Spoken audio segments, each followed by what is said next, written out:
Good morning বন্ধুরা, welcome back to my channel. আশা করব তোমরা সবাই ভালো আছো, সুরক্ষিত আছো। আমিও সুরক্ষিতই আছি, মোটামুটি ভালোই আছি। কাজে মনোযোগ দিয়ে সেই ঘটনা ভোলার চেষ্টা করছি। তো চলো, দেখো সকালবেলা আমি 1 কাপ চা করে নিয়েছি। আজকে হচ্ছে সোমবার, আমি তো চা খাবো না যতক্ষণ না আমি পুজো দিচ্ছি, ততক্ষণ তো চা খাবো না। ওই জন্য শুধু বাবানের বাবাকে 1 কাপ লিকার চা করে দিলাম, আর ওই চা অল্প একটু চায়ের মধ্যে এই দুধটা দিয়ে দিলাম। এই দুধটা আমুলের, এই দুধটা এত ঘন না, মানে হাফ কাপ জল হাফ কাপ দুধ দিলেও রীতিমতন মানে ঘন চা হচ্ছে। তো বাবানের পড়াতে এসছে বাবানকে, তো বাবানের টিচারের জন্যে আমি ওই দুধ চা জল বিস্কুট দিয়ে আসলাম। এইবার আমি ভাত ডাল বসিয়ে দিয়েছি। দেখো ঘুম থেকে উঠেছি আজকে দেরি করে। আজকে হচ্ছে রাখি পূর্ণিমা, তো ছুটি আছে স্কুল, ওই কারণে একটু ইচ্ছে করেই দেরি করে উঠেছি। দেরি হয়ে যায়নি উঠতে, কালকে রাতে ভেবেই রেখেছিলাম যে একটু দেরি করে উঠবো। মানে স্কুলটা না থাকলে না, ওই যে সকালবেলা ঘুমোনোর লোভটা না ছাড়তে পারি না। মনে হয় একটুখানি দেরি করে উঠলে বেশ ভালো লাগবে, কিন্তু দেরি করে উঠলে না মনে হয় যেন কাজকর্ম কি করে গোছাবো। কিন্তু দেখো ঠিক গুছিয়ে নিই। কেন গুছিয়ে নিই? কারণ আমি কালকে রাত্রে সব প্ল্যান করে রেখেছিলাম। আর এখানে দেখো আমি বাসি ভাতগুলো, মানে ভাত আমি 1 মুঠ একটু বেশি করে নিই, বেশি রেখে দিই ফ্রিজে, ওটা আমি দিয়ে দিলাম পাখিদের উদ্দেশ্যে। ওইদিকে সামনে একটা চালা মতন আছে, ওইটার ওপরে আমি ভাতগুলো দিয়ে দিই। ভাত না থাকলে বিস্কুট দিই। তো ঠিক কয়েকটা কাক, কয়েকটা শালিক পাখি, আরও অনেক রকমের পাখি ঠিক এসে ওরা কিন্তু খেয়ে যায়। আমি যেদিন দিতে ভুলে যাই সেদিন কিন্তু এসে ওখানে ঠক ঠক করে, কিচির কিচির করে। আমার তখন ঠিক মনে পড়ে যায়, তো আমি ওদেরকে তখন খেতে দিয়ে দিই। তো ওদেরকে খেতে দিয়ে দিয়েছি। ওদিকে ভাত ডাল রসুন একটু সেদ্ধ দিয়ে বসিয়ে দিয়ে এদিকে আমি কাপড়গুলো আগে ওয়াশিং মেশিনে দিয়ে দিলাম, ওদিকে হতে থাক। এইদিকে দেখো ভাতও হয়ে গেল, এদিকে রান্নাও হতে থাকবে, ওদিকে আমার কাপড়গুলোও হতে থাকবে। আর ডালটা বেশি করে সেদ্ধ করে নিলাম, এই যে বাটিতে তুলে ওটা ঠান্ডা করে ফ্রিজে রেখে দেবো। আর হাফটা রেখে দেবো আর হাফটা করব। আর এখানে রাঁধুনিটা ছিল না মশলার বাটির মধ্যে, রাঁধুনিটা ঢেলে নিলাম। আর রাঁধুনি ফোড়ন দিয়েই আজকে ডালটা, আমি মুসুর ডালটা করব। পেঁয়াজ আজকে দিলাম না সোমবারের মধ্যে, শুধু রাঁধুনি ফোড়ন দিয়ে ডালটা করে নিলাম। আর এই যে ব্যাট পাঁপড় ভাজবো, আমার ছেলের খুবই প্রিয় ব্যাট পাঁপড়। কী যে ও এত ভালো খায়, আমার তো পছন্দই হয় না। আমার তো পাঁপড় ভাজাটাই পছন্দ হয় না, তাও একটু ওই যে লিজ্জত পাঁপড় যেটা আছে না, সেইটা আমার একটুখানি ভালো লাগে। তো যাই হোক, ওর জন্য ব্যাট পাঁপড় ভেজে নিলাম, ওর আর ওর বাবার জন্যে। এদিকে এই যে কুমড়ো ফুলগুলো আমাদের বাগান থেকেও তুলে নিয়ে আসলো, উচ্ছে আর এই কটা জিনিস নিয়ে এসছে, কুমড়ো ফুলের বড়া করব। তো এই দেখো, এই যে মেখে রেখেছি অল্প একটু বেসন আর কর্নফ্লাওয়ার, একটুখানি কালো জিরে দিয়ে লবণ হলুদ দিয়ে মেখে রেখেছি। আলু ভাজবো বলে কেটে রেখেছি। তো যাই হোক, ওই দিয়ে ওদেরকে সকালের খাবার দিয়ে দিয়েছি।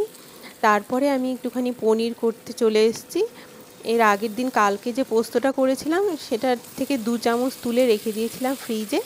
তো ওই পোস্তটা দিয়ে আজকে পনিরটা করব। পোস্ত দিয়ে পনির বাবান খুবই ভালোবাসে। তার মধ্যে অল্প একটু, একদম 1 চামচেরও মানে হাফ চামচ মতন আমি আদা লঙ্কা আর টমেটো বাটা দিয়ে দিলাম। আমি কিন্তু জিরে গুঁড়ো বা জিরে বাটা কিছু ইউজ করলাম না পনিরটায়, এইভাবেই করলাম।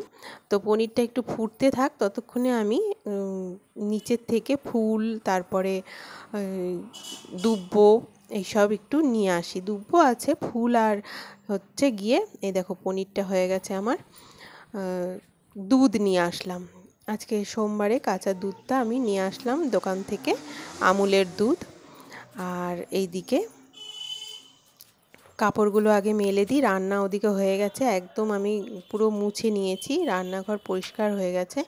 তো এইদিকে কাপড় মেলে ওপরে চলে আসলাম, দেখো না বৃষ্টি নামবে বলে।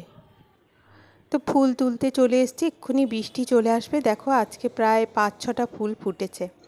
আমি কালকে রাত্রে সব মিলিয়ে রেখেছিলাম যে আমি কোনটার পরে কোনটা করব। ওই কারণে আমার কাজগুলো কিন্তু দেরি করে উঠলেও একদম সময় মতন সব হয়ে যাচ্ছে। ভাবছিলাম স্নান করতে যাব, কিন্তু দেখলাম যে বেসিনটার খুবই বাজে অবস্থা। অবশ্য আমি এটা ধুইনি ইচ্ছে করে, তোমাদেরকে একটু দেখাবো বলে। দেখো আমার বেসিনটার এত বাজে অবস্থা। এই যে হারপিক যেটা আমরা টয়লেট ক্লিন করতে ইউজ করি, সেই হারপিক একটুখানি, বেশি একদমই লাগবে না, দেখো 1 চামচ মতো একটুখানি আমি ছড়িয়ে দিলাম।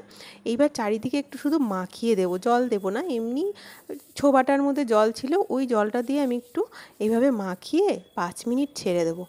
এটা 5 মিনিট ভিজুক, তারপরে আমি অন্য কাজ একটু সেরে আসি। এদিকে আমি কলার খোসা, আলুর খোসা আর চা পাতা ভিজিয়ে রেখেছিলাম, প্রায় 10-12 দিন হয়ে গেল। এটা এবার আমি ঘেঁটে নিয়ে ডাল ধোয়া আর চাল ধোয়া যে জলটা রেখেছি ওইটার সাথে মিশিয়ে নেব। এটা কিন্তু প্রচণ্ড গন্ধ বন্ধুরা, মানে বিচ্ছিরি পচা গন্ধ বেরোয়। ওইটা মিশিয়ে আমি গাছের মধ্যে দিয়ে দেবো। গাছের একদম খুবই ভালো খাওয়া, সুষম খাদ্য বলতে পারো গাছের এটা। তো গন্ধটা বেশিক্ষণ থাকে না, একটু কিছুক্ষণ থাকে, প্রায় 15-20 মিনিট মতন একটু গন্ধ বেরোবে, তারপরে কিন্তু গন্ধটা উবে যায়, গন্ধ থাকে না। তো এইটা আমি দেখো দিয়ে দিলাম। তারপরে আমি ওদিকে বেসিনটা পরিষ্কার করব। আর এদিকে ফলগুলো এসছে, ফলগুলো গুছিয়ে নিই। আর দেখো আজকে যেটা বলছিলাম তোমাদের, অনেক মানুষ আছে না যারা মনে করে কি আমরা কোনো দোষই করি না, আমরা কোনো দোষ করতে পারি না, মানে আমি কোনো দোষ করিনি, এই রকম যে মানুষ অনেক আছে। কিন্তু এই রকম মানুষ থেকে একটু এড়িয়ে চলাই ভালো। মানে তাদেরকে কখনো বোঝাতে যাওয়া উচিত না যে না তোমার এটা দোষ, তুমি এটা দোষ করেছো, এটা বোঝাতে যাওয়া বৃথা, তাদেরকে এড়িয়ে চলাই ভালো। আর দেখো আমাদের গাছের চেরিগুলো, টক চেরি, এগুলো প্রচুর ভিটামিন সি এতে। তো এগুলো আমি পুজোতে দিয়ে তারপরে আমি নিজে খাবো। একটু পুজোতে দেবো আজকে, গাছের তো বৃষ্টির ফলে পড়ে গেছে গাছ থেকে, সব কাঁচা পাকা সব পড়ে গেছে। এই দেখো 5 মিনিট পরে আমি হাতের মধ্যে একটা প্লাস্টিক পরে নিয়েছি, কারণ হারপিকে অ্যাসিড থাকে, ওটা হাতে স্কিনে লাগা একদম উচিত না। তাই জন্য ব্রাশ দিয়ে ঘষলে ভালো হতো, ব্রাশটা আমার নষ্ট হয়ে গেছে আর কেনাই হচ্ছে না। যা হয় মেয়েদের সব কিছুতেই অ্যাডজাস্টমেন্ট, মানে ব্রাশ নেই চলো তাও হয়ে যাচ্ছে বলেই আর ব্রাশটাও কেনা হচ্ছে না। দেখো কি সুন্দর ঝকঝক চকচক হয়ে গেল, দেখো একদম খাটনি ছাড়াই, দেখেছো? এটা খুবই কাজে দেয়। তো চলো তারপরে আমি এবার স্নান করে পুজো দিতে চলে এসেছি। আজকে সোমবার, তো আমি বাবার পুজো দিয়ে নিচ্ছি। আর যেটা বলছিলাম, ওই সব মানুষের থেকে একটুখানি দূরে থাকাই ভালো, কারণ ওদেরকে বোঝানো বৃথা, কোনো লাভ নেই ওদেরকে বুঝিয়ে, বেকার নিজেদের মুড খারাপ হবে। আর একটা এই দেখো তোমাদের সাথে শেয়ার করি, এটা আমি সেদিন শপিং মল থেকে কিনেছি। এটার মধ্যে 30টা ঘিয়ের প্রদীপ আছে। ঘিয়ের প্রদীপ মানে কি, প্রদীপ না, প্রদীপের মধ্যে বসিয়ে দিলে এটা জ্বলবে, ঘিয়ের এটা পুরো সলতে দেওয়া। দেখো কি সুন্দর, এই যে প্রদীপের মধ্যে বসিয়ে দিয়ে আমি এটা জ্বালাবো। ঘিয়ের প্রদীপ আমি সোমবার সোমবার জ্বালাই, তো ওইটা জ্বালাবো। ওটার দাম 80 টাকা মতন নিয়েছে, আর 30টা আছে প্রদীপ। আর এই ধুনোটা দেখো, এই ধুনোটা 12খানা বাটি ধূপ থাকে মঙ্গলদ্বীপের। তো দোকান থেকে এটা 72 টাকা প্রিন্ট আছে, 60 টাকা নেয়। আর আমি শপিং মল থেকে একটার সাথে একটা ফ্রি, মানে 72 টাকায় আমি দুটো পেয়েছি। তো এটারও গন্ধটা তো দারুণ, আমি এটা মাঝে মাঝেই জ্বালাই, এত ভালো লাগে গন্ধটা। তো দেখো প্রদীপটাও কিন্তু আমার ঘিয়ের প্রদীপটা বেশ ভালোই কিন্তু জ্বলছে, অনেকক্ষণ জ্বলেছিল জানো, তো খুব ভালো লাগলো আমার। যাই হোক, তো আমার পুজো দেওয়া কমপ্লিট। আর এদিকে এরা বোনেরা চলে এসছে বাবানকে রাখি পরাতে। আমরা দেখো রাখি পরে নিচ্ছে। তো আজকে রাখি পূর্ণিমা, আর ডেটটার পরে নাকি শুভক্ষণ ছিল, তাই ওরা ডেটটার পরেই এসছে। খাওয়া দাওয়া এখনও হয়নি, সবে আমি পুজো দিয়ে উঠেছি আর ওরা পড়াতে এসছে। এরা ভাই বোনেরা এক জায়গায় হলে শুধু হাসাহাসি করে, দেখো না কি অবস্থা। আর পাখি তো একেবারে গুটিয়ে আছে পুরো। এই খবর দেখানোর পর শরীরে এমন চাপটা থাকার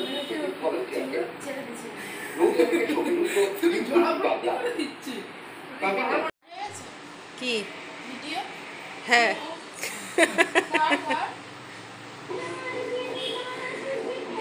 এটা দে।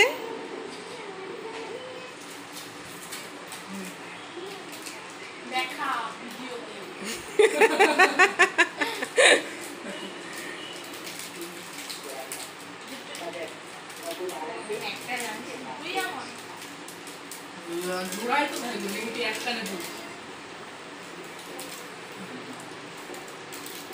হয়েছে পছন্দ?